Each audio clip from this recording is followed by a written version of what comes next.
The taser crackled through the air as Maria Galloway's body convulsed on her own front porch, her husband Leonard watching in horror from just feet away. The sound, that sharp electric snap, would haunt him for months afterward. But what Leonard said next would reveal a secret that changed everything, exposing a web of corruption that reached deeper than anyone could have imagined. Have you ever witnessed a moment where everything you thought you knew was turned upside down, where assumptions crumbled in the face of shocking truth? Drop a comment below and share your experience. Because today's story will challenge everything you think you know about justice, secrets, and the power of 5 simple words. This is the story of Leonard and Maria Galloway, a couple whose quiet suburban life was shattered by prejudice, violence, and a secret that would bring down an entire network of corrupt officers. It's a story about the dangerous intersection of racial profiling and institutional corruption, and how sometimes the most powerful weapon against injustice isn't a gun or a badge. It's the truth. But to understand how 5 words could freeze a SWAT team in their tracks, we need to go back to the beginning, to a man whose service to his country ran deeper than anyone knew. Leonard Galloway had always been a man of few words. At 42, he carried himself with the quiet confidence that comes from 15 years of military service, 3 tours in Afghanistan, and secrets that would never appear on any public record.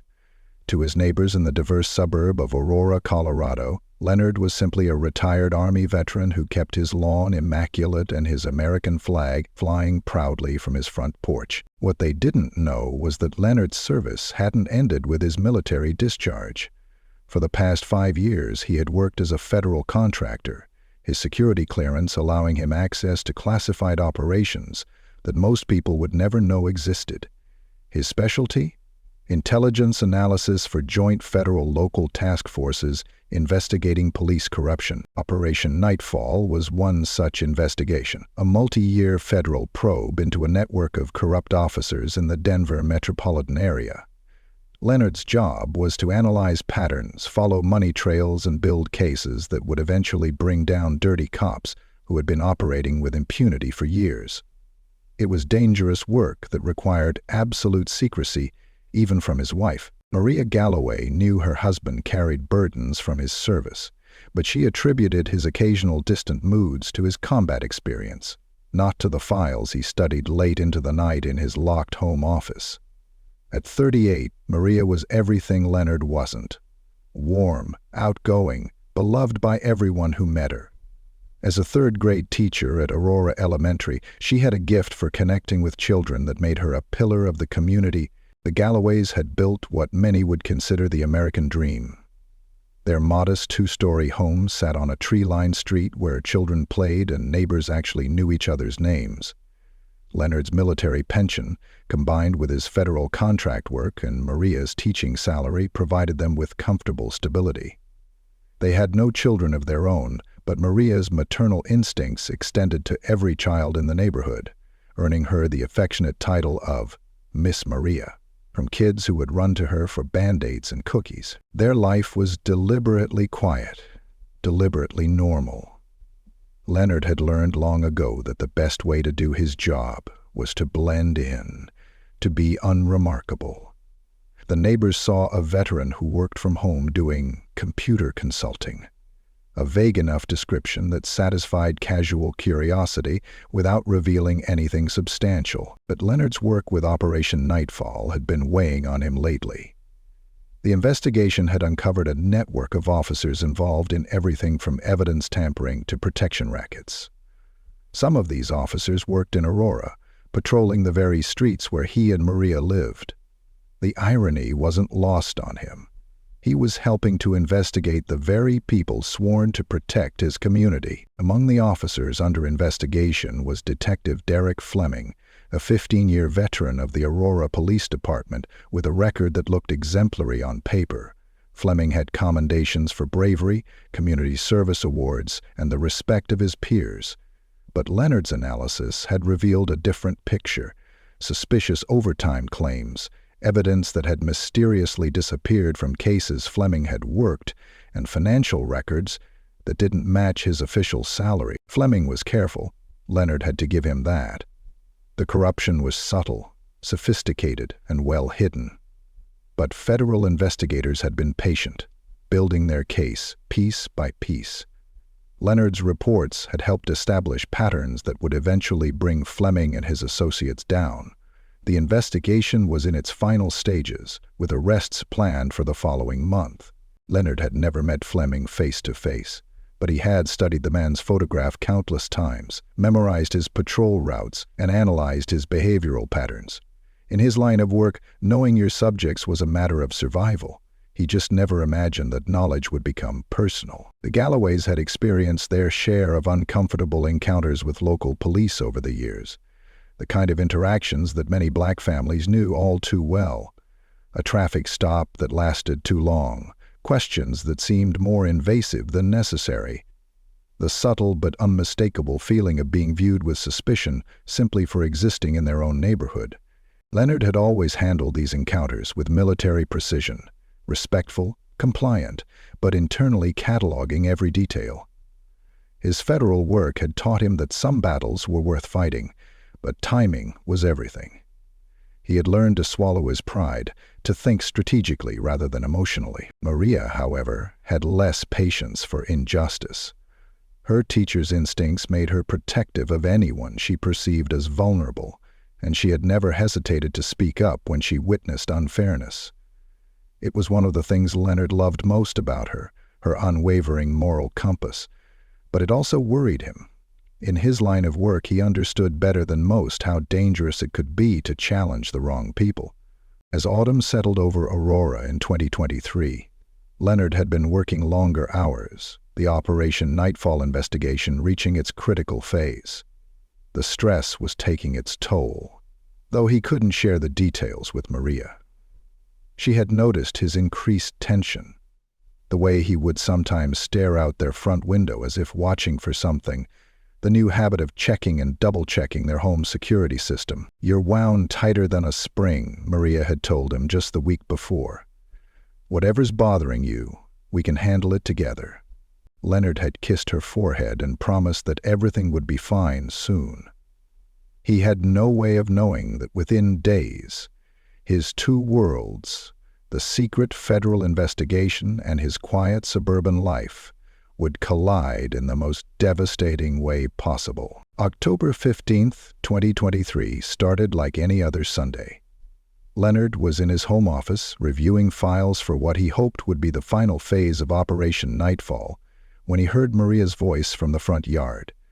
She was talking to Mrs. Chen from next door about the community garden project they were organizing for the elementary school. Leonard glanced out his window and smiled at the sight of his wife gesturing animatedly, her passion for helping others evident even in casual conversation. The afternoon sun caught the highlights in her dark hair, and for a moment, he allowed himself to imagine what life would be like once Operation Nightfall concluded and he could finally tell her about the work that had consumed him for so long. That peaceful moment shattered at 3:47 p.m. when a white sedan pulled up to the curb across the street. Leonard's blood ran cold as he recognized the driver, Detective Derek Fleming. Even in civilian clothes, Fleming's bearing was unmistakably that of a cop. The way he scanned the street, the deliberate movements as he exited his vehicle. But what was Fleming doing in Leonard's neighborhood on a Sunday afternoon? Leonard's mind raced through possibilities. Had Operation Nightfall been compromised? Did Fleming somehow know about the investigation? The timing couldn't be coincidental. Federal agents were scheduled to execute arrest warrants in just 2 weeks. Fleming wasn't alone. Officer Raymond Blaine emerged from the passenger's side, also in civilian clothes, but with the telltale bulge of a concealed weapon visible beneath his jacket. Leonard recognized Blaine from the case files as well, Fleming's frequent partner and suspected accomplice in several evidence-tampering incidents. Leonard watched as Fleming pointed toward the Galloway house, saying something to Blaine that Leonard couldn't hear. Both men's body language was tense, purposeful. This wasn't a casual drive through the neighborhood. Moving quickly but quietly, Leonard secured his classified files and activated the hidden recording system he had installed in his home office, a precaution that had seemed paranoid until this moment. His military training kicked in as he assessed the situation. 2 potentially hostile subjects, unknown intentions, his wife exposed and vulnerable in the front yard. Leonard's phone buzzed with a text from his federal handler. Maintain cover at all costs. Arrests moved up to tomorrow. Stay safe. The timing couldn't have been worse. Leonard was so close to seeing justice served, but now Fleming was here, on his street, looking directly at his house. Had the corrupt detective somehow learned about the investigation? Was this a preemptive strike? Leonard moved to the front window and watched as Fleming and Blaine approached Mrs. Chen, who was still chatting with Maria near the property line. He couldn't hear the conversation, but he could see Mrs. Chen's confused expression as Fleming showed her what appeared to be a badge. Maria's posture changed immediately. Leonard knew that stance. His wife's protective instincts were kicking in. She stepped slightly in front of Mrs. Chen, her chin raised in the defiant way that meant she was about to defend someone she cared about. Leonard's heart pounded as he watched Fleming's attention shift from Mrs. Chen to Maria. The detective's eyes narrowed as he studied her, then looked past her toward the Galloway house. Leonard ducked back from the window, his mind racing. He needed to get outside, to protect Maria, but he also needed to maintain his cover. If Fleming suspected Leonard's involvement in Operation Nightfall, revealing himself now could compromise years of investigation and put other federal agents at risk. But if he stayed hidden and something happened to Maria, the decision was made for him when he heard Maria's voice, raised and angry. "Excuse me, but you have no right to harass my neighbor." Leonard grabbed his phone and headed for the front door, his federal training warring with his husband's instincts. As he stepped onto his porch, he could see the situation escalating rapidly. Fleming had his badge out now, his voice carrying across the yard. "Ma'am, we're investigating reports of suspicious activity in this neighborhood. I'm going to need you to step back and let us do our job." "Suspicious activity?" Maria's voice was incredulous. Mrs. Chen was watering her flowers. What's suspicious about that? Leonard approached slowly, every muscle tense. He could see Fleming sizing him up, the detective's hand resting casually near his concealed weapon. This was the moment Leonard had trained for, but hoped would never come, when his secret life collided with his real one. "Is there a problem here, officers?" Leonard's voice was calm, controlled, but his eyes never left Fleming's face. Fleming's expression shifted slightly as he studied Leonard. "And you are?" "Leonard Galloway. I live here." Leonard gestured toward his house, noting how Fleming's eyes followed the movement, taking in the American flag, the well-maintained property, the subtle signs of military precision in everything from the landscaping to the way Leonard carried himself. "We've had reports of suspicious individuals in this area," Fleming said, his tone suggesting he considered Leonard and Maria to be among those suspicious individuals. "Drug activity, possible gang connections." Leonard felt a chill that had nothing to do with the October air. Fleming was fishing, looking for a reason to escalate the situation. But why? What had brought him here? "I can assure you there's no drug activity here," Leonard said carefully. "This is a quiet neighborhood. Families, retirees, teachers." He emphasized the last word, hoping to remind Fleming that Maria was clearly not a threat. But Fleming's attention had shifted back to Maria, who was still standing protectively near Mrs. Chen. "Ma'am, I'm going to need to see some identification." "For what?" Maria's teacher voice was in full effect now, the tone she used when dealing with unreasonable parents or administrators. "I haven't done anything wrong." Leonard saw the dangerous glint in Fleming's eyes and knew the situation was about to spiral out of control. The detective was looking for a confrontation, and Maria's defiance was giving him exactly what he wanted. "Maria," Leonard said quietly, "maybe we should—" "No," Maria interrupted, her voice firm. "I'm not showing ID to anyone who can't tell me what crime I've supposedly committed." Fleming stepped closer to Maria, his hand now openly resting on his weapon. Obstruction of justice is a crime, ma'am. Interfering with a police investigation is a crime. Leonard's federal training screamed at him to de-escalate, to comply, to maintain his cover at all costs. But his husband's heart was breaking as he watched his wife being intimidated by a man he knew to be corrupt, dangerous, and apparently desperate enough to confront them in broad daylight. The sound of approaching sirens made Leonard's blood run cold. Fleming had called for backup, which meant this wasn't a chance encounter. This was planned, coordinated, and Leonard was beginning to understand that somehow, some way, his cover might already be blown. As 3 more police cars rounded the corner, Leonard realized that the careful balance he had maintained for 5 years was about to collapse.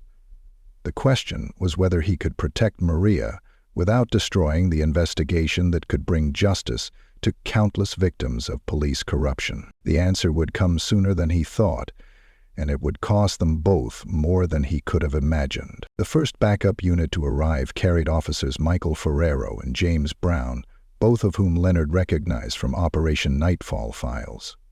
Ferrero had been flagged for excessive force complaints that had mysteriously disappeared from his record, while Brown was suspected of taking bribes from local drug dealers in exchange for advance warning about raids. Leonard's heart sank as he realized this wasn't random backup. Fleming had specifically called officers who were part of the corruption network. The question was whether they knew about Leonard's role in the investigation, or if this was simply Fleming's way of ensuring loyalty among his crew. The second unit brought Matthew Neville and Anthony Dean, completing what Leonard now understood was essentially a corrupt squad reunion.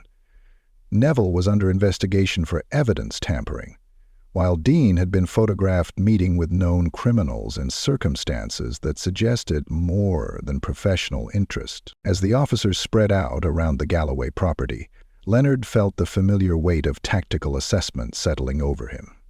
6 armed men, all potentially hostile, all with something to lose if Operation Nightfall proceeded as planned.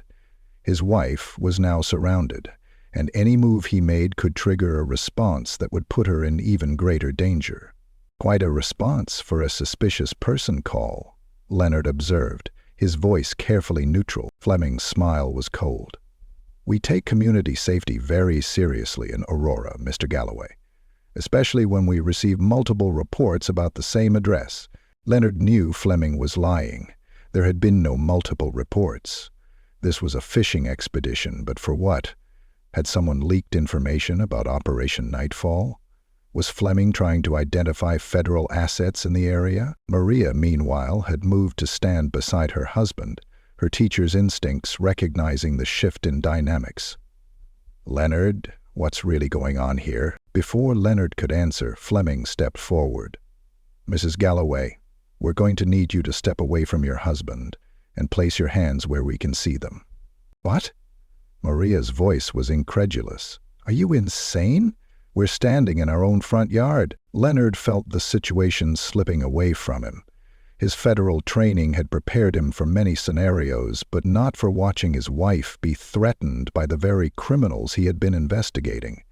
Every instinct screamed at him to reveal his identity, to end this charade, but doing so could compromise not just Operation Nightfall, but other ongoing investigations. "Officers," Leonard said, raising his hand slightly in a gesture of compliance, "I think there's been some kind of misunderstanding. My wife and I are law-abiding citizens. I'm a military veteran.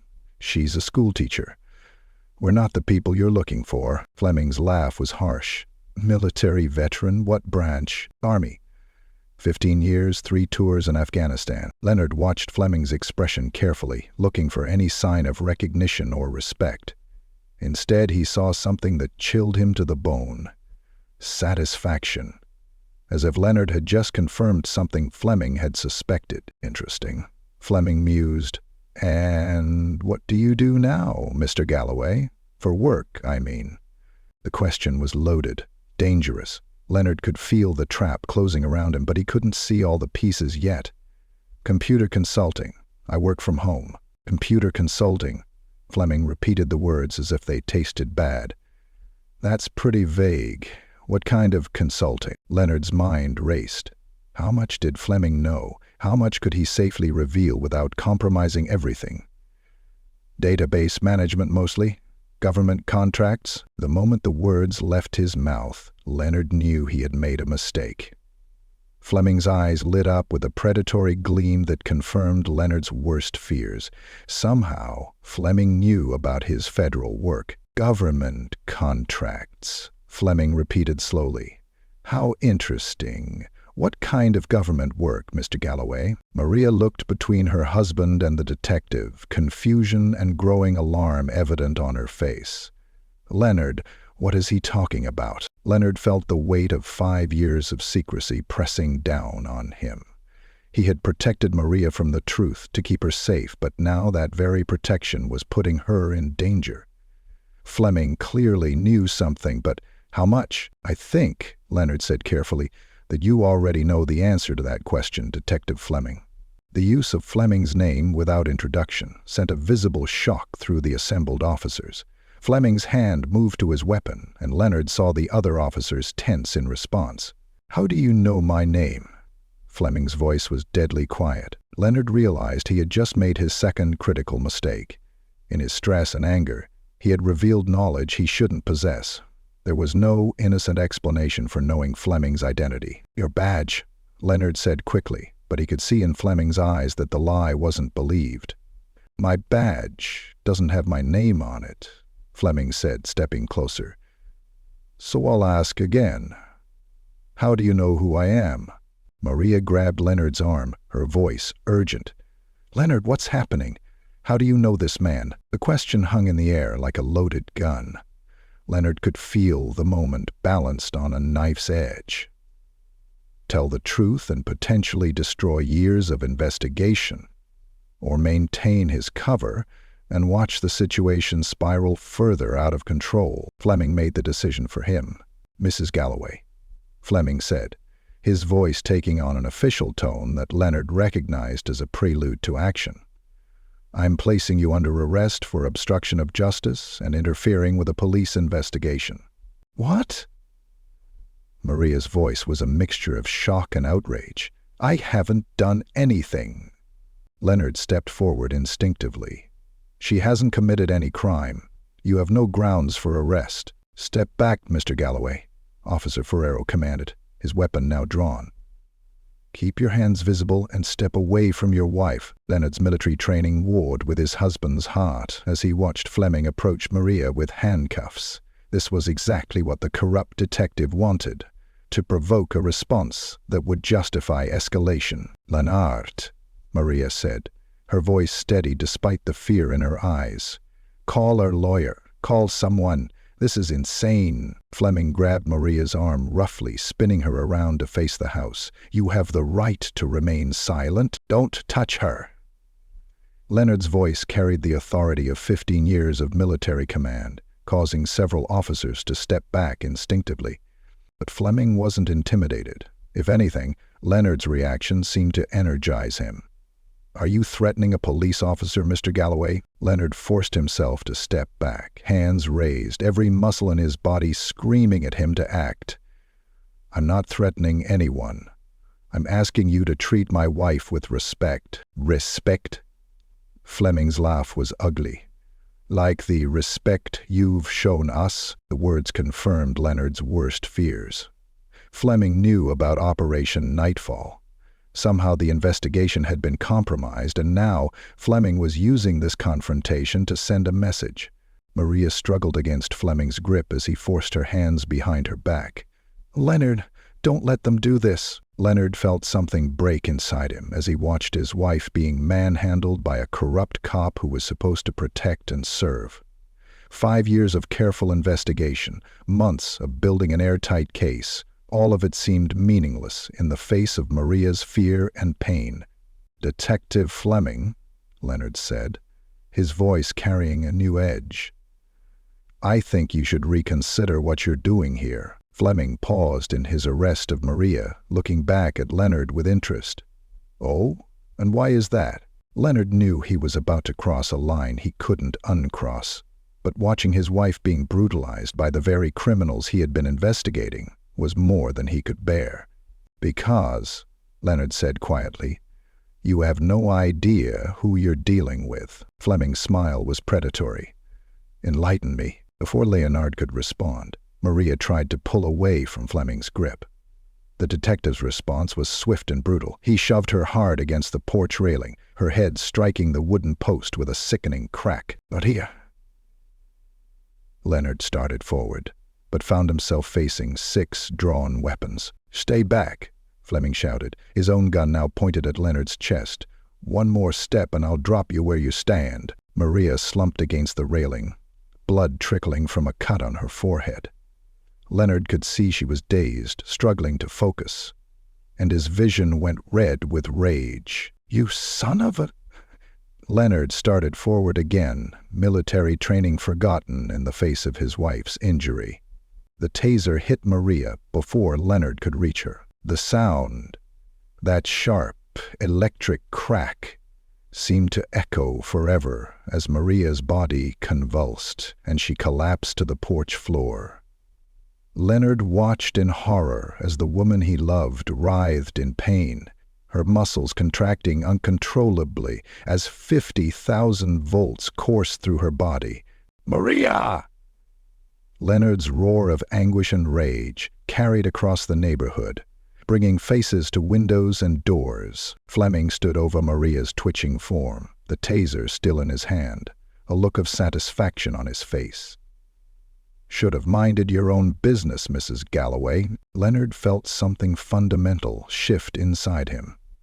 The careful balance he had maintained between his federal work and his personal life was gone, destroyed by the sight of his wife being tortured by the very criminals he had been investigating. As Maria's convulsions finally stopped and she lay still on their front porch, Leonard made a decision that would change everything.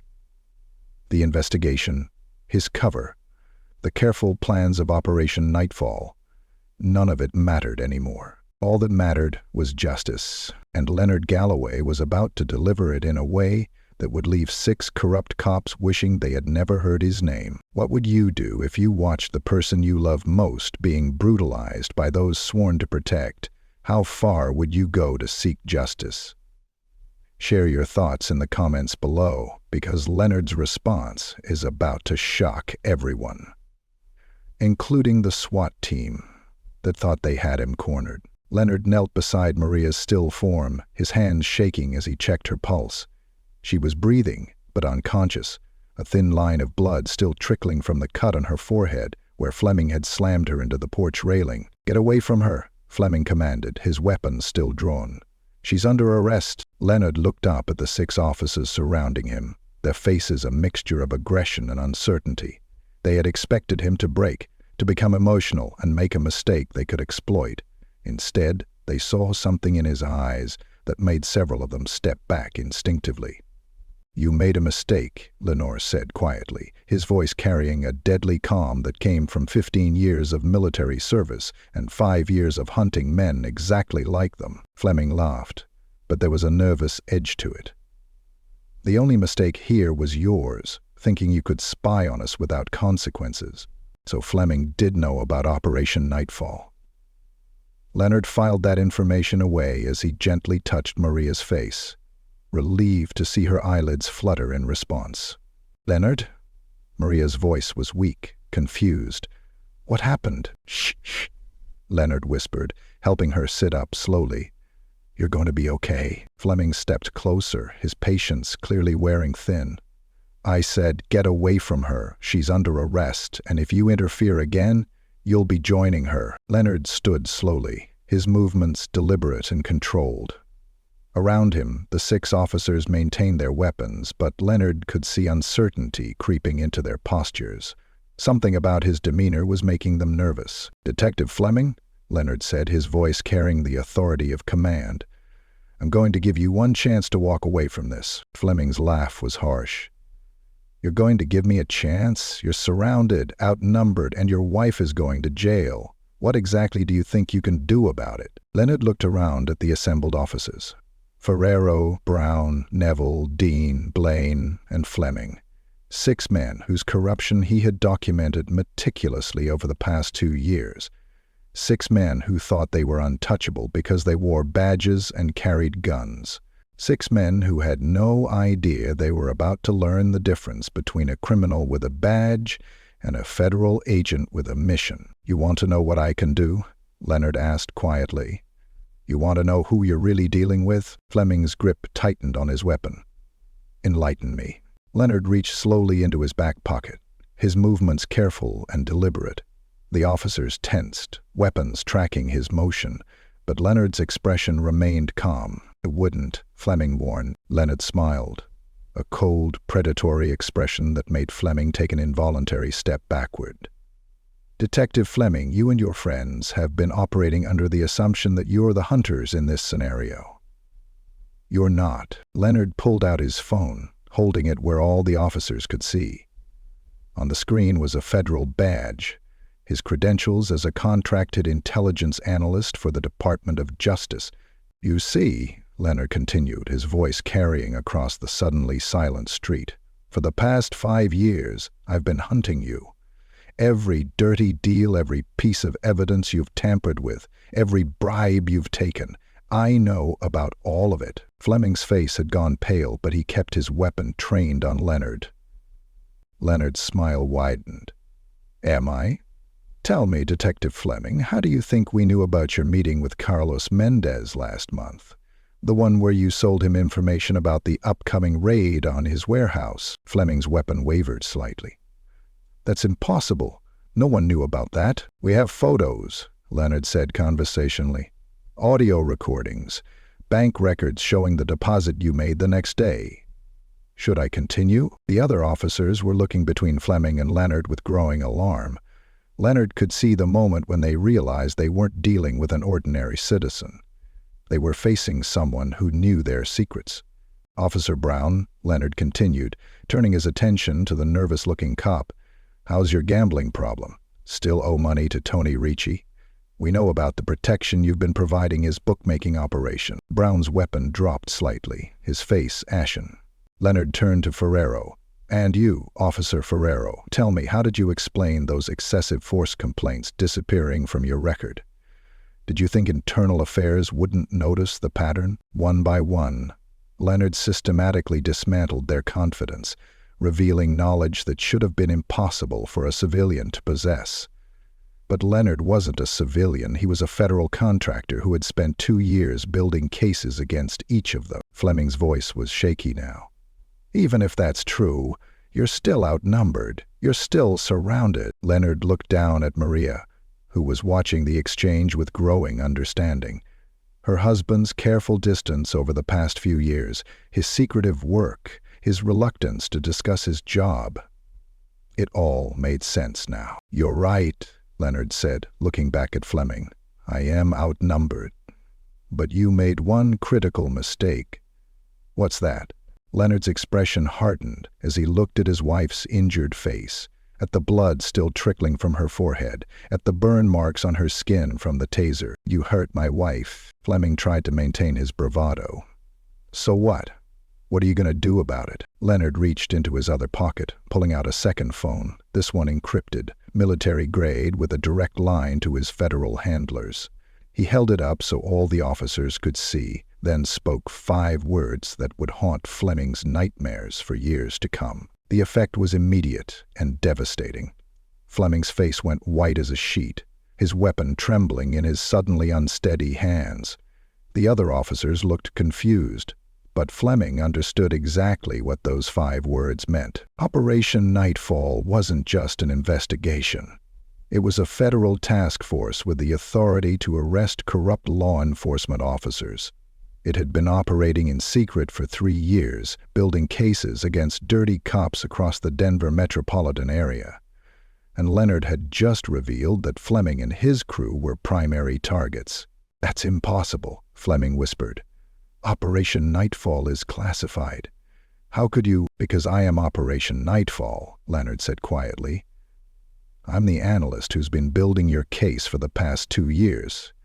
Every crime you've committed, every law you've broken, every citizen you've betrayed, it's all documented, cataloged, and ready for prosecution." Fleming's weapon was shaking now. "You're lying. You can't prove anything. Leonard held up his encrypted phone. One call to this number, and federal agents will be here in 10 minutes. They're already positioned around the neighborhood, Detective Fleming. They've been watching you since you arrived. As if summoned by his words, Leonard could see movement in the shadows around the neighborhood. Federal agents, dressed as joggers and dog walkers, were slowly closing in on the scene. You see, Leonard continued, his voice carrying the weight of absolute authority, you didn't stumble onto some random black family to intimidate today. You walked into a federal operation. You assaulted a federal contractor's wife, and you did it all while under surveillance by the very task force that's been building cases against you. Fleming looked around desperately, finally noticing the civilians who were slowly surrounding the area. His fellow officers were beginning to lower their weapons as the reality of their situation sank in. This is entrapment, Fleming said weakly. Leonard's laugh was cold. Entrapment? Detective Fleming, we didn't make you corrupt. We didn't force you to take bribes, tamper with evidence, or assault innocent citizens. We just documented it when you did. Leonard looked down at Maria, who was struggling to stand. He helped her to her feet, his arm around her waist for support. The only question now, Leonard said, looking back at Fleming, is whether you're going to surrender peacefully or if you're going to make this worse for yourselves. Fleming's weapon was pointing at the ground now, his face a mask of defeat and growing panic. Around him, his fellow officers were realizing that their careers, their freedom, and their lives as they knew them were over. You can't do this, Fleming said desperately. We're police officers. We have rights. Leonard's expression was granite hard as he looked at the man who had just tortured his wife. So did Maria. So did every citizen you betrayed over the years.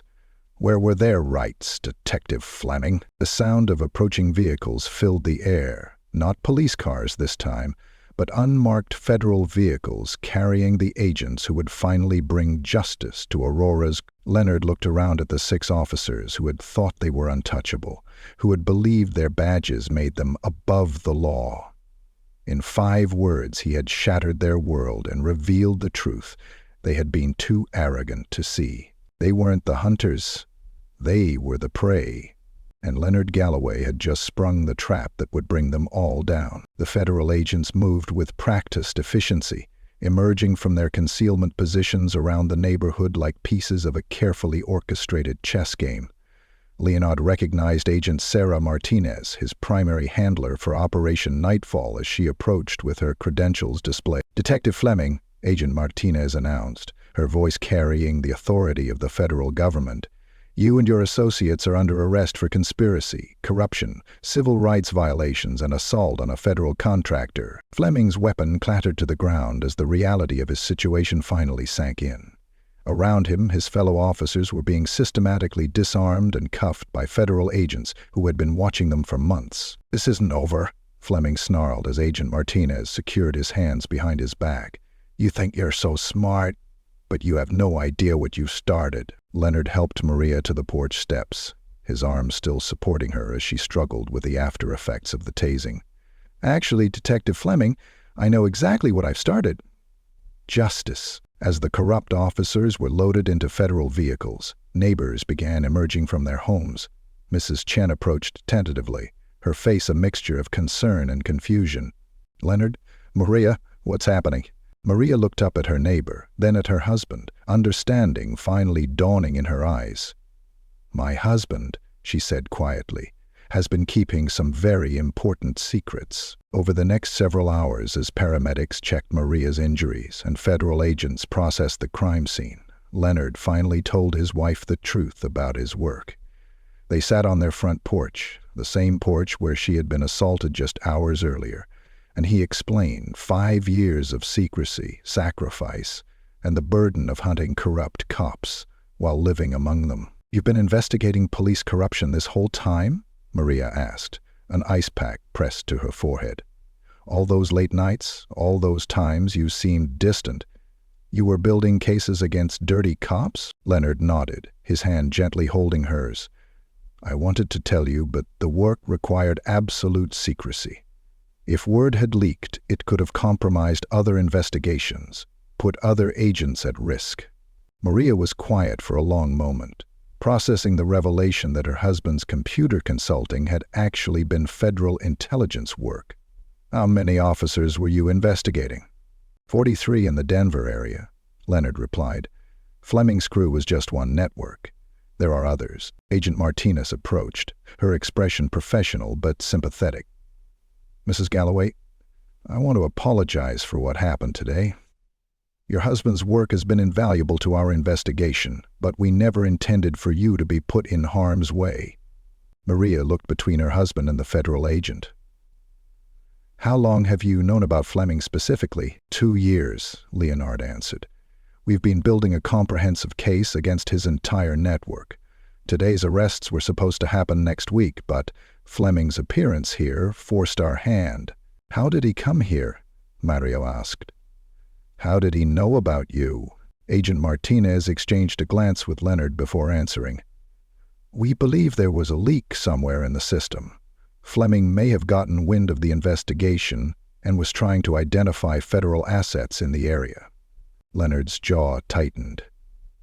He was fishing, looking for a reaction. "When I recognized him and used his name, it confirmed his suspicions. But you couldn't have known he would escalate to violence," Agent Martinez said. "What he did to you, Mrs. Galloway, was inexcusable and will be prosecuted to the fullest extent of the law." Over the following weeks, the arrests of Fleming and his associates sent shockwaves through the Aurora Police Department and the broader Denver law enforcement community. Operation Nightfall's revelations led to a comprehensive review of the department, resulting in additional arrests, policy changes, and a complete overhaul of internal affairs procedures. Leonard's role in the investigation became public knowledge, transforming him from a quiet suburban veteran into a reluctant hero in the fight against police corruption.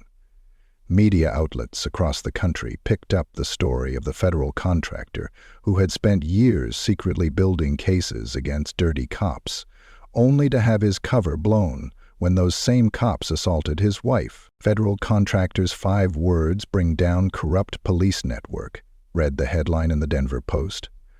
The story detailed how Leonard's revelation of Operation Nightfall had led to the arrest of not just Fleming's crew, but an additional 12 officers whose corruption had been uncovered during the investigation. Maria returned to teaching after a week of recovery, but the experience had changed her. She became an advocate for police accountability and transparency, speaking at community meetings about the need for civilian oversight of law enforcement. "What happened to me could happen to anyone," she told a packed auditorium at Aurora City Hall. "The only reason we got justice was because my husband happened to be a federal investigator. What about all the families who don't have that protection? What about all the victims who never get their day in court?" Leonard found himself in the unusual position of being a public figure, something his years of intelligence work had trained him to avoid. But he recognized the importance of speaking out about police corruption and the need for accountability. "For 5 years, I lived a double life," he told a congressional committee investigating police corruption. "I watched my neighbors interact with officers I knew to be corrupt, knowing I couldn't warn them without compromising the investigation. That's not a burden any citizen should have to carry." The legal proceedings against Fleming and his associates stretched on for months. Fleming himself was ultimately sentenced to 15 years in federal prison for conspiracy, civil rights violations, and assault. His fellow officers received sentences ranging from 5 to 12 years, depending on their level of involvement in the corruption network. But perhaps the most significant change was in Leonard and Maria's relationship. The secrets that had created distance between them were gone, replaced by a deeper understanding of the sacrifices they had both made in service of justice. "I'm proud of what you did," Maria told him one evening as they sat on their front porch, watching the sunset. "But I'm also angry that you had to carry that burden alone for so long."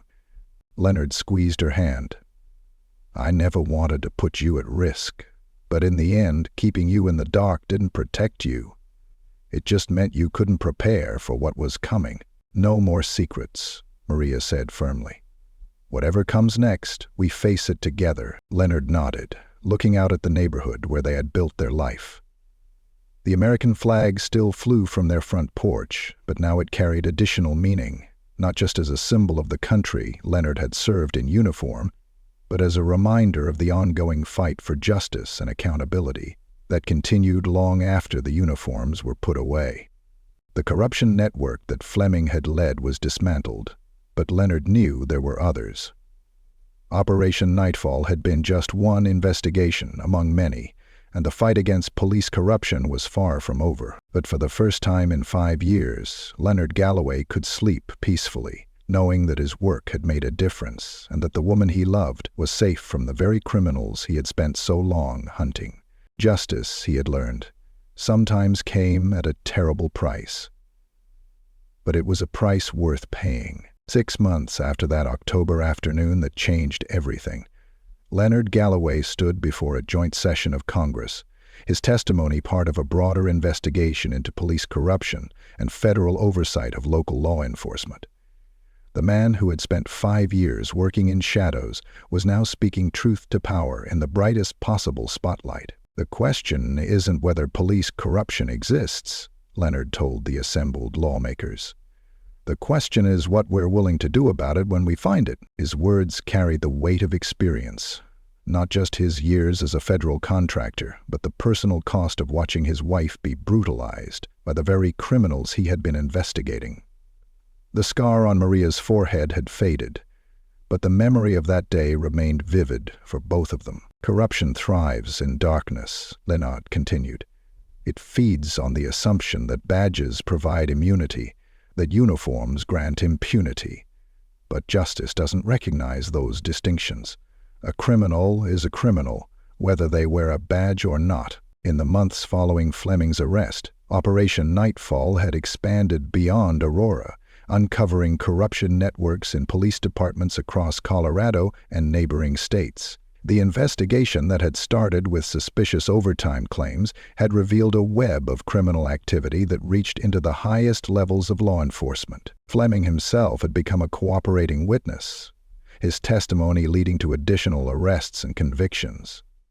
The man who had once seemed untouchable was now serving 15 years in federal prison, his law enforcement career and reputation destroyed by his own choices. The most dangerous criminals, Leonard reflected in his congressional testimony, are those who abuse positions of trust.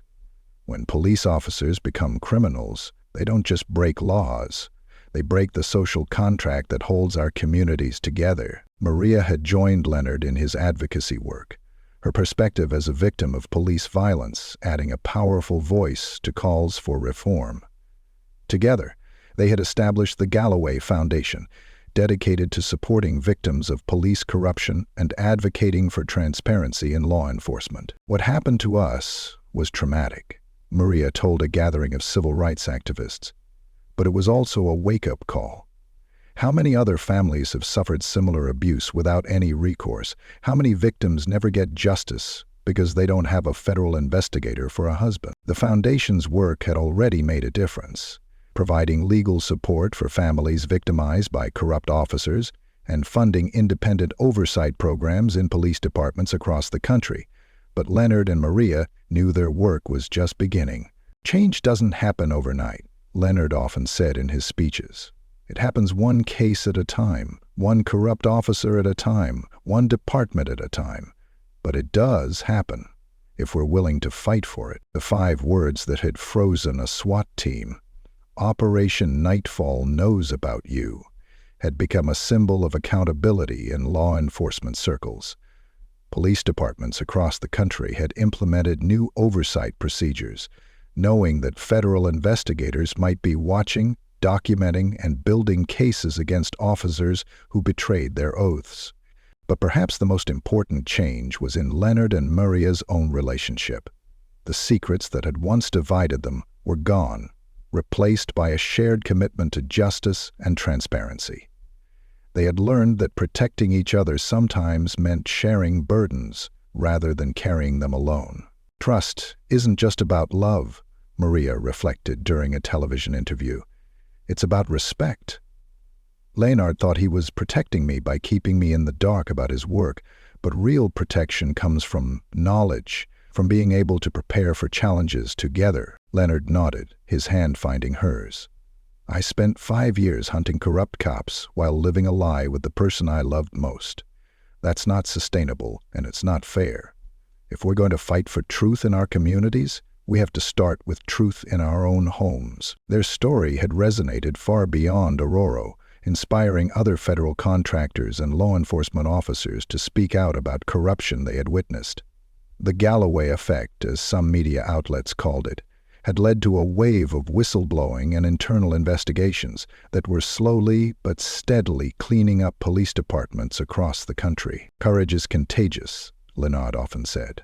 When one person stands up to corruption, it makes it easier for others to do the same.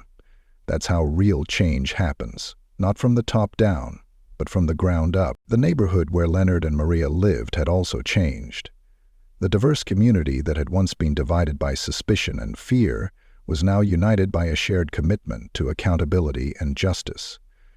Mrs. Chen had become one of the foundation's most dedicated volunteers, her own experience with police intimidation motivating her to help other victims. This is what community looks like, Maria said, watching neighbors work together on a new community garden project. Not just people living near each other, but people looking out for each other, protecting each other, fighting for each other. As Leonard looked back on that October day when his two worlds collided, he realized that the collision had been necessary. The careful balance he had maintained between his secret work and his public life had been unsustainable, built on a foundation of lies that ultimately protected no one. Sometimes, he reflected, the most dangerous thing you can do is tell the truth. But it's also the most necessary thing, because without truth, there can be no justice, and without justice, there can be no peace. The American flag still flew from the Galloway front porch, but now it carried new meaning. It represented not just the country Leonard had served in uniform, but the ongoing fight for the ideals that flag was supposed to represent: justice, equality, and accountability for all. Fleming and his associates were behind bars, their corruption exposed and their victims vindicated. But Leonard knew there were other corrupt officers out there, other networks of criminals hiding behind badges. The fight was far from over.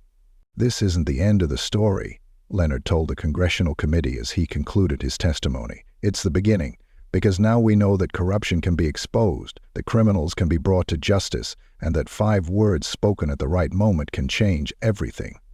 The power of truth is undeniable. Leonard and Maria's story shows us that justice is possible, even when it seems impossible. But it requires courage, sacrifice, and the willingness to speak truth to power. Have you ever had to choose between safety and justice? Between protecting yourself and protecting others? Share your thoughts in the comments below, and don't forget to subscribe to Timeless Memoir for more stories of courage, justice, and the power of standing up for what's right. Because in a world where corruption often seems to win, we need to remember that truth is stronger than lies, justice is stronger than corruption, and love is stronger than hate. As Leonard and Maria Galloway had learned, sometimes the most powerful weapon against injustice isn't a gun or a badge. It's 5 words, spoken with absolute conviction at exactly the right moment. And sometimes that's all it takes to change the world. Thank you for watching this story of courage, justice, and the power of truth.